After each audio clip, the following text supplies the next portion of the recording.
खुलुमबाय बियो बडोलेण्ड इंखं टेलिभिजन दिनैनि रादाबखौ फरायदों आं किंकन मुसाहारिया। दिनैनि गाहाय रादाबफ्राव दं एमएलए रूपज्योति कर्मी आरो कमलेश देबखौ बिधान सभानिफ्राय एरख'दों। पृथ्वीराज देब मेस नारायणआ इउपिपिएलआव हाबहैबाय। हिमन्त बिश्व शर्माया सावस्रि बिफानाव एपइन्टमेन्ट लेटार रानदों। मेघालयआव थाबथानाय सा 350 असमिया सुबुंखौ पुलिसआ बोखांनो हाबाय। 15 नं राजा लामाया खैला स्मागलिं खालामनायनि गोदान लामा। मुलुगनि मोन 84 हादोराव गोसारबाय कर'ना भाइरासआ भारतआव सा 29 सिम बांबाय। कर'ना भाइरासखौ नोजोर होनानै सिआइटिआव नन भेज आदार जानायखौ बन्द खालामदों। दानिया आबुं रादाब। आसाम बिधान सभायाव सोलिगासिनो थानाय बाजेट जथुमा दिनै ब्रैथि सानखालिनो बिधान सभायाव हेंथा दोलोआ दुंहाव खालामदों।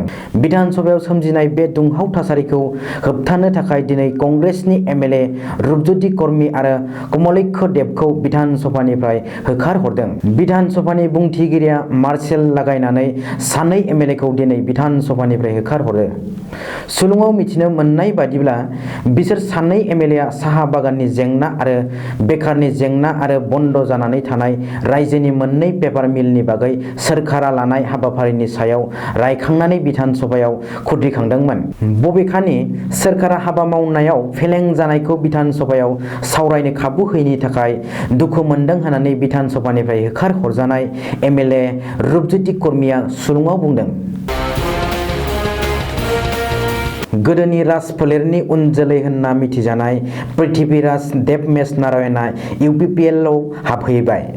बुधबारखालि उदालगुरियाव बानजायनाय इउपिपिएलनि मोनसे जथुम्मानि गेजेरजों पृथ्वीराज देब मेसआ एनडिएफबिनि गुबुन सासे दैदेनगिरि गबिन्द बसुमतारी आरोबाव गुबुन आफादनि सोद्रोमाफोरजों लोगोसे इउपिपिएलआव उदाङै जइन जायो।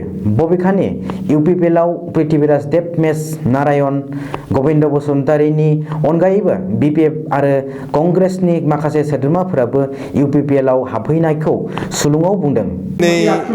जिबनाव मोनसे गेदेर डिसिसन लादों। थांनाय समफोराव नेशनेल डेमोक्रेटिक फ्रन्ट अफ बडोलेण्ड बे आफादनि सासे मावथिमोन आरो बे समाव जइन्ट सेक्रेटारि हिसाबैबो बिबान मोननायमोन।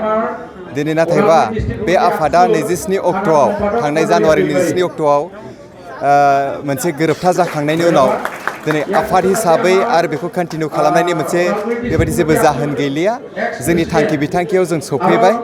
नाथायब्ला जों आरो जिबननि उननि समाव नैबे इउपिपिएल जिथु पलिटिकेल मोनसे हान्जा बे हान्जायाव बाहागो लानानै आरो समाजनि रायजोनि मोनसे कालेक्टिभ एफर्टस बे एफर्टजों खामानि मावलांनो हिसाबै आं गावनो थिरांथा लादों आरो दिनै बेखायनो इउपिपिएलनि सासे सोद्रोमा हिसाबै आं गावखौनो दिनै गथायदों।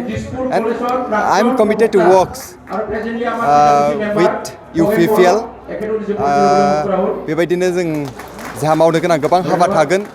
दायो थांनाय 27 अक्ट'आव जि एग्रिमेन्ट जानानै थांबाय बे एग्रिमेन्टखौ सोरबा सासे सानै सुबुंनि गेजेरजों मावफुंनाय बायदि नङा।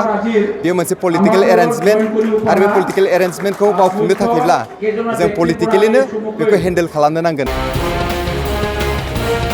आसाम सोरखारनि सावस्रि बिफानाव गोदानै थिसनजानाय सा 168 मावफारियाफोरनो सावस्रि बिफाननि मन्थ्रि हिमन्त बिश्व शर्माया बुधबारखालि एपइन्टमेन्ट लेटार गथायबाय। मख'नो गोनांदि सावस्रि बिफानाव लांदां जानाय field worker, social worker, computer assistant एलडिए आरो फिल्ड इभेलुएसन वर्कार मासिनि थाखाय सा 168 बिजाथिफोरनो रायजो सोरखारा एपइन्टमेन्ट होबाय। एपइन्टमेन्ट लेटार गथायनाय हाबाफारियाव मन्थ्रि हिमन्त बिश्व शर्माजों लोगोसे मंगलदैनि आगुनि एमपि रमेन डेकायाबो बाहागो लायो। मेघालयआव जानाय हिंसायारि जाथायनि उनाव मेघालयनि इसामातियाव थाबथानानै थानाय 350 निबो बांसिन असमिया सुबुंफोरखौ पुलिसआ बोखांनो हाबाय आरो बिसोरखौ जराबाद पुलिस थानायाव लाबोबाय। मख'नो गोनांदि खासि आरो खासि नङै सुबुंनि गेजेराव मेघालयआव जानाय बे दाङाबाजिनि उनाव आसामनि गोबांसा सुबुङानो मेघालयआव थाबथाना थानांदों आरो हालाय हाफाय जानांदों। बोखांनो हानाय सुबुंफोरखौ गावबा गाव न'आव दैथायहरनो थाखाय सोरखारनि बिथिंनिफ्राय गं 10 बास गारिनिबो लाहार फाहार खालामनाय जादों। सुलुङाव मिथिनो मोननाय बादिब्ला इसामातिनिफ्राय बोखांनो हानाय बै सुबुंफोरा थांनाय 5-6 सान बिस्कुट जानानै आरो दै लोंनानैल' जिउ रैखाथि थानाय हाग्रायाव थाखुमानानै दंमोन। थांनाय हराव दिग्बयआव गंब्रै खैला लादेन ट्राकखौ हमनो हानायनि उनावबो बे स्माग्लिं खालामनाय जाथाया सोराङाव फैदों। गोख्रों होबथानाय राहा लानायनि उनावबो सिखावै खैला फालांगि खालामनाय एबा खैला स्माग्लिं खालामनाया रायजोआव दासिमबो सोलिगासिनो दं।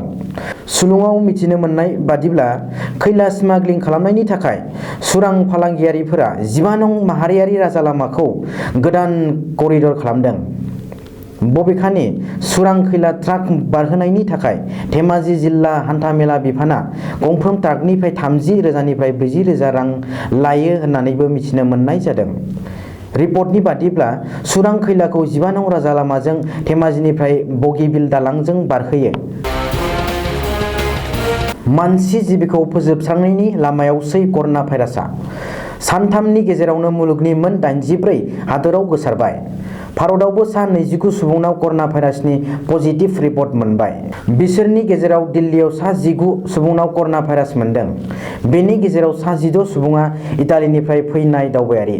गुरुग्रामाव सासे, आग्रायाव सा 6, राजस्थानाव सा 2 आरो तेलेंगानायाव सा 3 सुबुंनाव एक्टिभ कर'ना भाइरास सन्देरनायनि रिपर्ट मोनदों। ओजोंहा बिहाराव सा 9 आरो गुजरातआव सा 87 सुबुंखौ कर'ना भाइरास सन्देरनायनि सन्देह खालामनाय जादों होनना रिपर्टआव बुंदों। मिरु देहा आरो सुबुं अनसाइ बिफाना भारतआव गिख्रंथावै आगान होनाय कर'ना भाइरासखौ इमारजेन्सि फोसावनाय बायदियै क'क्राझार CITआव नन-भेज आदार जानायखौ बन्द खालामथ'बाय।